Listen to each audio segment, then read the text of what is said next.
കഴിഞ്ഞ ദിവസം പ്ലാത്ര പോയപ്പോൾ ദേ കിടക്കുന്നത് തൂക്കിയിട്ടിട്ടുള്ള പൈനാപ്പിൾ. പിന്നെ ഒന്നും നോക്കിയില്ല, കണ്ണും പൂട്ടി ഒരെണ്ണം വാങ്ങിയേ. പൈനാപ്പിളും വാങ്ങി വീട്ടിലെത്തി പിള്ളേർക്ക് കൊടുക്കുമ്പോഴോ രണ്ടെണ്ണത്തിലും പൈനാപ്പിൾ വേണ്ട.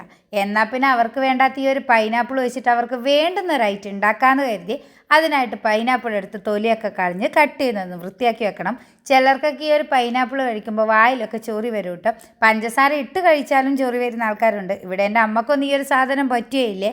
എന്നാൽ പിന്നെ തീരെ ഇഷ്ടമില്ലാത്തവർക്കും പൈനാപ്പിൾ പറ്റാത്തവർക്കും ഇതുപോലെ ഉണ്ടാക്കി വെക്കുകയാണെങ്കിൽ കഴിക്കാൻ പറ്റും കേട്ടോ. അടിപൊളി ടേസ്റ്റും ആയിരിക്കും. അതിനായിട്ട് ഞാനിത് പൈനാപ്പിളൊക്കെ വൃത്തിയായി കട്ട് ചെയ്തതിന് ശേഷം അതിൻ്റെ തണ്ട് ഭാഗമൊക്കെ കളഞ്ഞ് കുഞ്ഞു കുഞ്ഞു പീസായി ഒരു പാത്രത്തിലോട്ട് കട്ട് ചെയ്തിട്ടിട്ടുണ്ട്. ഇനിയിപ്പോൾ ഇതൊക്കെ എടുത്തിട്ട് മിക്സിയുടെ ജാറിൽ ഇട്ട് കൊടുക്കുക. വലിയ ജാറാണെങ്കിൽ ഒരു തവണ തന്നെ മുഴുവനായിട്ട് അരച്ചെടുക്കാൻ പറ്റും കേട്ടോ. ഇനി നന്നായിട്ടൊന്ന് അരച്ചെടുക്കുക. അരച്ചെടുക്കുന്ന സമയത്ത് പ്രത്യേകം ശ്രദ്ധിക്കുക, യാതൊരു തരത്തിലുള്ള വെള്ളവും ചേർക്കേണ്ട ആവശ്യമില്ല. പൈനാപ്പിൾ മാത്രമായിട്ട് വേണം നമ്മൾ നല്ല സ്മൂത്തായിട്ട് അരച്ചെടുക്കാനായിട്ട്. ഇനി കടായി എടുത്ത് അടുപ്പിൽ വെക്കുക. അതിലോട്ട് ഞാനിത് പൈനാപ്പിൾ ഒന്ന് അളന്നെടുക്കുന്നുണ്ട്. അപ്പോൾ പൈനാപ്പിൾ എടുക്കുന്നതിനനുസരിച്ചിട്ട് വേണം നമ്മൾ പഞ്ചസാര എടുക്കാനായിട്ട്. പിന്നെ ഇതിപ്പോൾ നല്ലോണം മധുരമുള്ള പൈനാപ്പിളാണ് കേട്ടോ. അപ്പോൾ പഞ്ചസാര എടുക്കുന്ന സമയത്ത് അത് നോക്കിയിട്ട് കൂട്ടിയും കുറച്ചൊക്കെ എടുക്കുക.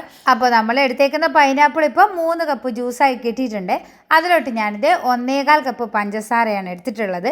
അപ്പോൾ ഇതിപ്പോൾ അത്യാവശ്യം നല്ല മധുരം ഉണ്ടാവും കേട്ടോ. അപ്പോൾ പഞ്ചസാര ഇട്ട് കൊടുത്തതിന് ശേഷം നന്നായിട്ട് ഇളക്കി കൊടുക്കുക. അവിടെ മീഡിയം ഫയറിലിട്ടിട്ട് നല്ലോണം ഇളക്കി കൊടുക്കണം. ഇനി ഇതിലോട്ട് ഞാനിത് ഒരു 2 കഷ്ണം പട്ട കൂടെ ചേർക്കുന്നുണ്ട്.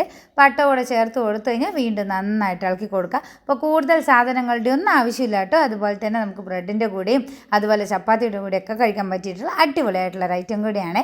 അപ്പോൾ നല്ലോണം ഇളക്കി ഇതൊന്ന് കുറുകി വരുന്ന സമയത്ത് ഞാനിത് അരമുറി നാരങ്ങ നീരൂടെ ചേർക്കുന്നുണ്ട്.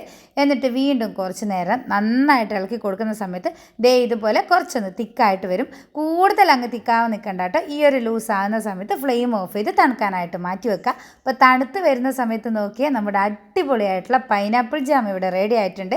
ഈ ഒരു സമയത്ത് നിങ്ങൾക്ക് പട്ട വേണമെങ്കിൽ എടുത്ത് കളയാട്ടോ.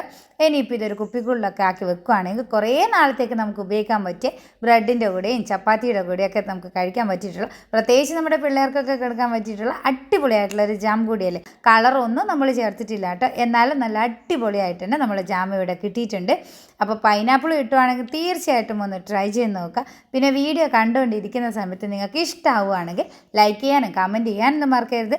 അതുപോലെ തന്നെ നിങ്ങളുടെ ഫ്രണ്ട്സിനോട് ഷെയർ ചെയ്ത് ഒന്ന് സപ്പോർട്ട് കൂടി ചെയ്യാം. പിന്നെ കൃഷ്ണ വ്യൂ എന്നുള്ള നമ്മുടെ ഈ ഒരു പേജ് നിങ്ങൾ ഇതുവരെ ഫോളോ ചെയ്തിട്ടില്ലെങ്കിൽ ഒന്ന് ഫോളോ കൂടി ചെയ്ത് സപ്പോർട്ട് ചെയ്യാൻ മറക്കരുത് കേട്ടോ. അപ്പോൾ പൈനാപ്പിളൊക്കെ വേണ്ടാന്ന് പറഞ്ഞ് നമ്മുടെ പിള്ളേർക്ക് ഇതുപോലെ കൊടുക്കുകയാണെങ്കിലുണ്ടല്ലോ കഴിച്ച് പാത്രം കാലിയാക്കുന്ന വഴി അറിയില്ല. അത്രയ്ക്ക് ടേസ്റ്റ് എന്നാൽ അത്രയ്ക്ക് ടേസ്റ്റാണ്. അപ്പോൾ ഇതുപോലുള്ള നല്ല നല്ല വീഡിയോസൊക്കെ ആയിട്ട് നമുക്ക് അടുത്ത ദിവസവും കാണാം. അതുവരെ ബൈ.